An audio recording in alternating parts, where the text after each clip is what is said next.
शोधाचा धगधगता अग्निकुंड। डोकारे साखर कारखान्याच्या कार्यपद्धतीबद्दल आरोप प्रत्यारोप होत असताना तत्कालीन आणि विद्यमान संचालक मंडळ यांच्यात अनेक आरोप प्रत्यारोपाच्या फेऱ्या एकमेकांच्या कार्यपद्धतीवर केले गेले असल्याचे अनेक चित्रफिती समाज माध्यमांच्या मार्फतीने सार्वजनिक झालेल्या असल्याचे चित्र आहे। तत्कालीन आणि विद्यमान दोघ्या पक्षांनी आपल्या आपल्या पद्धतीने आपल्या युक्तिवाद केलेले आहेत। या आरोप प्रत्यारोप तसेच उपलब्ध अभिलेखाच्या आधारे सहकार विभागाला पुढील निर्णय घेणे अभिप्रेत आणि प्रचलित कायद्यातील तरतुदींचा भाग ठरते। सहकारी साखर कारखाने आणि सहकारी बँका ही महाराष्ट्राची विशेष ओळख म्हणून सांगितली जाते। सहकारी साखर कारखाने हे कधी काळी ऊस उत्पादक शेतकऱ्यांसाठी प्रमुख आर्थिक उत्पन्नाचे स्रोत होते। तसेच कारखाने हे परिसरातील अर्थव्यवस्थेसाठी मोठा आधार होते। देशात वस्त्र उद्योगानंतर जर कुठल्या उद्योगाचे नाव घेतले जात असेल तर तो साखर उद्योगच आहे। मात्र हीच सहकारी साखर कारखानदारी सध्या संकटात आणि भ्रष्टाचाराच्या गर्तेत अडकली आहे। विधान परिषदेचे विरोधी पक्षनेते प्रवीण दरेकर यांनी विधान परिषदेत या संदर्भामध्ये गंभीर आरोप केला होता।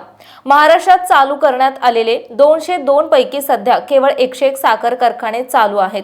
संबंधित कारखानदार यांच्याच कह्यात असलेल्या राज्य आणि जिल्हा सहकारी बँकांकडून अनुत्पादक कर्ज घेतात। कारखाने बुडीत काढून पुन्हा सहकारी बँकेच्या कह्यात देतात आणि अल्प किमतीमध्ये हेच कारखाने विकत घेऊन पुन्हा सहकारी बँकांची लूट करतात। असले प्रकार सध्या चालू आहेत। अशा प्रकारे महाराष्ट्रातील 55 साखर कारखान्यांची अवैधरित्या विक्री करून सहकार क्षेत्रावर दरोडा टाकण्यात आला। या साखर कारखान्यांना अपुऱ्या तारणावर कोट्यवधी रुपयांचा कर्ज पुरवठा करण्यात आला। त्यामुळे ही कर्जे सुरक्षित असल्याचं चौकशीत आढळून आलं। या कारखान्यांना विविध प्रकारे देण्यात आलेल्या 4 सहस्त्र 100 कोटी रुपयांची वसुली शिल्लक आहे, असंही दरेकर यांनी सभागृहात निदर्शनास आणून दिले होते। याच विषयाच्या संदर्भात ज्येष्ठ समाजसेवक अण्णा हजारे यांनी 22 जानेवारी 2022 या दिवशी केंद्रीय गृहमंत्री अमित शहा यांना एक पत्र लिहिले आहे। महाराष्ट्रातील अनेक राजकीय पक्षातील लोक आणि प्रशासकीय अधिकारी यांनी भ्रष्टाचार करून शेतकऱ्यांनी भाग भांडवल आणि भूमी देऊन उभे केलेले सहकारी साखर कारखाने कवडीमोल भावाने संगनमताने विकत घेतले। या व्यवहारामध्ये अंदाजे 25 सहस्त्र कोटी रुपयांचा घोटाळा करण्यात आला असून सहकार क्षेत्र मोडीत काढून खासगीकरणाचा डाव रचला आहे। यातील साखर कारखाने आजारी पडले नाहीत तर जाणीवपूर्वक आजारी पडले गेले आणि शेवटी संगनमताने कवडीमोल भावाने विकले गेले।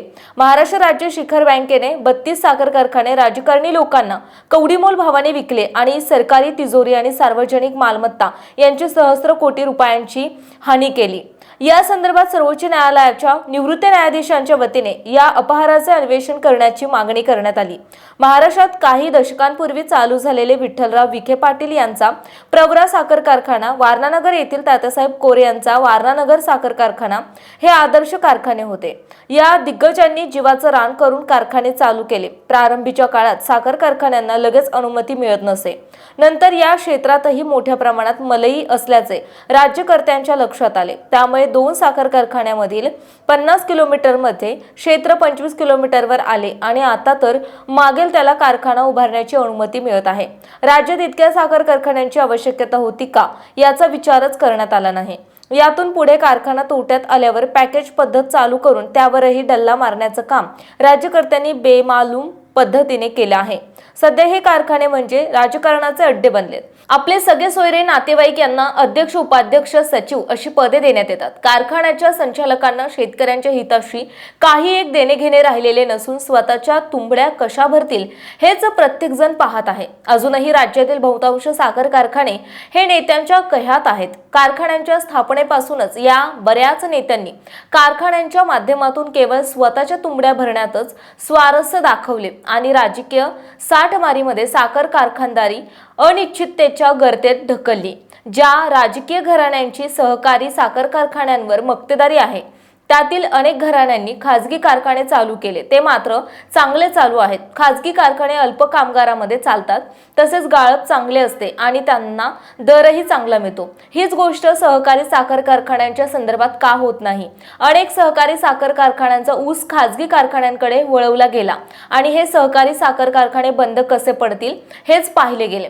सहकार क्षेत्रात सामान्य माणूस आणि शेतकरी हे केंद्रबिंदू आहेत, मात्र यातून सामान्यांची झोळी रिकामीच राहिली। हे सध्याचं चित्र आहे।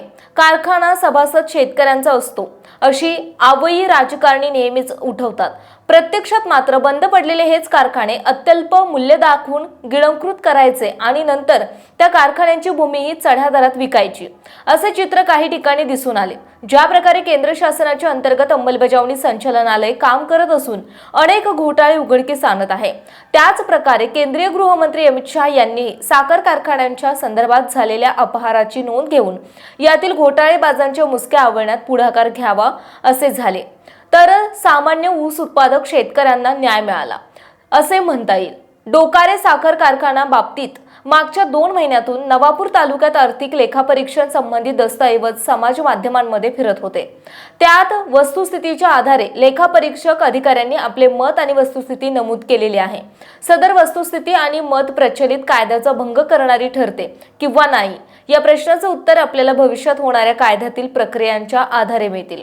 सदर आर्थिक गैरप्रकाराच्या प्राथमिक चौकशीसाठी 2 सदस्य पथक नवापूर तालुक्यामध्ये राहून अभिलेखाची जुळवाजुळव करत असल्याची चर्चा सहकारी विभागात आहेत। जनहक्क न्यूजसाठी कार्यकारी संपादक अमीन शेख।